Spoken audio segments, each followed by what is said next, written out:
तो जैसे मैं वृंदावन में पहुंची, 16 वर्षीय युवती बन गई, लेकिन मेरे पुत्र ज्ञान और वैराग्य ऐसी की ऐसी है। भगवान क्यों? नारद जी ने जैसे ये सुना, कहने लगे देवी जरा 2 मिनट ठहरना, मैं ध्यान करके आता हूँ, पता करता हूँ कारण क्या है। 2 मिनट में नारद जी आए और कहने लगे देवी सुनो, आपके पुत्र ज्ञान और वैराग्य बूढ़े होने का कारण क्या है? कि लोग ज्ञान नहीं चाहते, लोग वैराग्य नहीं चाहते। आज किसी को कहो कि चाय छोड़ दो तो छोड़ने में 50 बार सोचेगा। कहो भैया प्याज लहसुन मत खाया करो, देखो ब्रज में हो, कम से कम वहां तो मत खाओ। अरे नहीं भैया, ऐसा थोड़ी ठाकुर जी कहे प्याज लहसुन नहीं खाओ।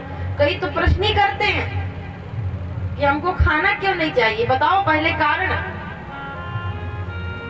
कहाँ पे लिखा है, किसने कहा है, क्यों कहा है? मंत्री को तो तैयारी नहीं है। छोटी सी छोटी वस्तु हम छोड़ नहीं सकते, तो बड़ा वैराग्य की तो बात ही छोड़ दो।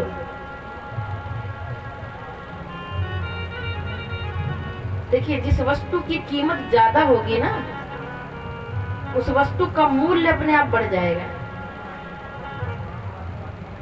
और जिसकी कीमत ही नहीं है उसका कोई मूल्य नहीं है।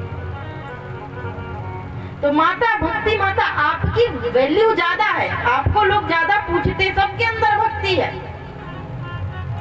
लेकिन ज्ञान और वैराग्य किसी किसी के अंदर देखने को मिलता है।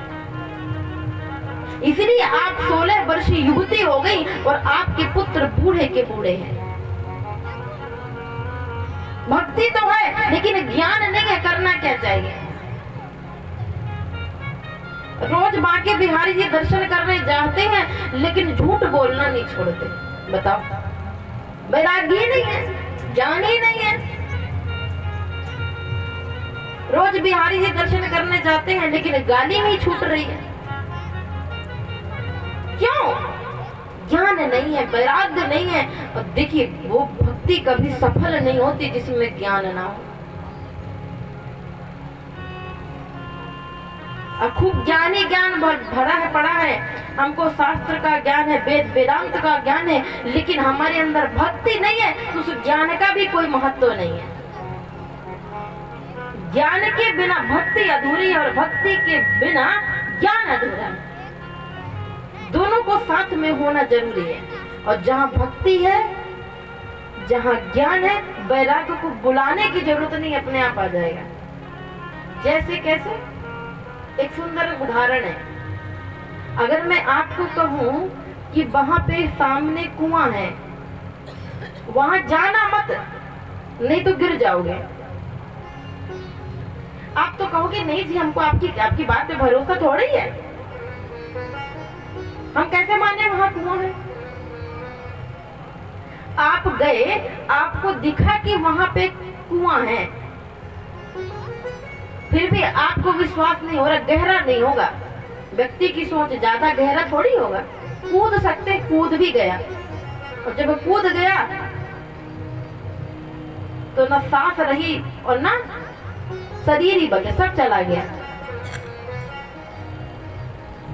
अब कितना भी ज्ञान हो और समझ नहीं है, तो आप तो कूद ही जाओगे ना। भक्ति है, खूब अच्छी भक्ति है, लेकिन ज्ञान तो हमको होना चाहिए ना कि भक्ति हमको करनी कैसी है। कि श्रवणम कीर्तनम विष्णु स्मरणम पाद सेवनम अर्चनम वंदनम दास्या सख्यमात्म निवेदनम। भक्ति के 9 अंग हैं। पहला अंग है श्रवण। अगर हम अच्छी तरह भागवत कथा, मैंने कल भी कथा में कहा था, अर्चा या चर्चा, बाकी सब खर्चा। या तो पूजन पाठ में ठाकुर जी की सेवा में पूरा दिन व्यतीत कर दो, या भगवत चर्चा में। सुनने का बड़ा प्रभाव है। देखो, आपने किसी व्यक्ति को देखा नहीं है, लेकिन उसके बारे में सुना खूब है। अजी वो तो ऐसा है, वो तो चोर है, अरे इसने तो ये चुरा लिया।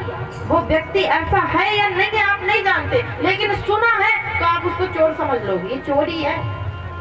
नहीं नहीं, फलाने ने कहा था कि ये चोर है तो चोर ही है वो, चाहे आपके घर में कभी वो चोरी किया ही नहीं।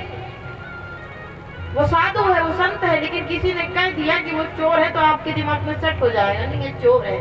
देखो सुनने का कितना प्रभाव है, केवल सुना है, देखा भी कहो नहीं है, लेकिन जानते हैं एक व्यक्ति चोर है। ठीक उसी तरीके से सुनने का प्रभाव, और यही सुनने का प्रभाव जब रुक्मणी जी का विवाह हुआ तो रुक्मणी जी पत्र में लिखती हैं क्या कि श्रुत्वा गुणान भुवना सुंदर क्षणवां तं ते कि निर्विष्करण विवहिरै हरतोऽङ्गतापम्। भगवान मैंने आपको देखा नहीं है, मैंने आपको कभी लीला करते हुए भी नहीं देखा, बस आपने जो जो कार्य किया है उसके बारे में मैंने सुना है, और आपके विषय में इतना मैंने सुन लिया कि मेरे मन में आपके लिए प्रेम जागृत हो गया और मैं आपको पति रूप में पाना चाहती हूँ। क्यों? जब संतों की सभा लगती थी ना तो रुक्मणी जी वहीं बैठती थी। बड़े बड़े संत भगवान का गुणगान करते थे कि आज द्वारिकीश ने इसको मारा, आज द्वारिकीश ने ये काम किया, उनकी छवि सुंदर है, उनका चलना सुंदर है, अधरम मधुरम नयनम मधुरम, सब कुछ मधुराधिपते रखिलम मधुरम, सब कुछ मधुर है। तो भगवान मैंने आपको देखा नहीं है, केवल सुना है। तो भक्ति का पहला अंग यही है कि सुनो, श्रवणम। जब सुनेंगे तो हमारे जीवन में, हमारे मन में वो उतरेगा, कान के रास्ते से अंदर मन में जाएगा, और जब मन में जाएगा तो कीर्तन होगा। तो देवी आपको तो पूछने के लिए सब लोग हैं, हम कथा सुनते जरूर हैं, लेकिन कथा प्रांगण से जैसे हम बाहर गए तो इस कान से सुने, इस कान से बाहर कर दिए, सुना लेकिन मनन नहीं किया। ऐसी कथा सुनने से क्या लाभ बताइए? कथा सुनने के बाद मनन करना बहुत जरूरी है। तो देवी आपकी पूछ इससे ज्यादा है, इसलिए आप जवान हैं और ज्ञान वैराग्य को कोई पूछने वाला है ही नहीं। चिंता मत करो देवी, जिसकी दासी आप हैं। क्यों? जिस घर में भक्ति जाती उस घर में ठाकुर को जाना ही पड़ता है।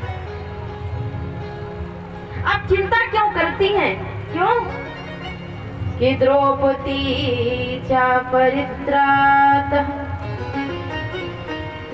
येन गौरवकस्मलात् पालिता गोप सुंदरिया स्वकृष्ण क्वापि नो गतः। द्रौपदी चा परित्राता। अरे आप चिंता करते हैं, आपको याद नहीं कि भरी सभा में जब द्रौपदी का चीरहरण हो रहा था तो कोई सहारा देने के लिए नहीं आया था। सहारा देने के लिए अगर कोई खड़ा था तो मेरे श्री कृष्ण, मेरे द्वारिकेश। तो आप चिंता क्यों करती हैं देवी? जिसने सारी जगत को अपने, जो सारे जगत को अपनी उंगली में नचाता है, क्या वो आपकी रक्षा नहीं करेगा? क्या वो आपके बारे में नहीं जानता होगा?